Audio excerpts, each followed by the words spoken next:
menepati janji dan memperlukukan jalinan silaturahmi. Dan yang keempat, refleksi diri secara berkala, karena ia boleh membantu menilai pencapaian dan perkembangan diri serta kerohanian.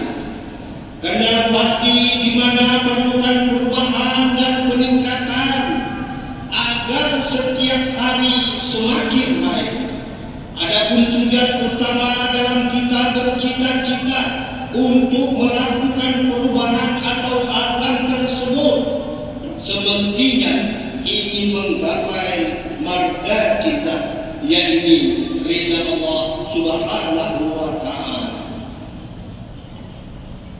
Allah Subhanahu wa ta'ala berfirman menerusi surah Al-Baqarah ayat yang ke-200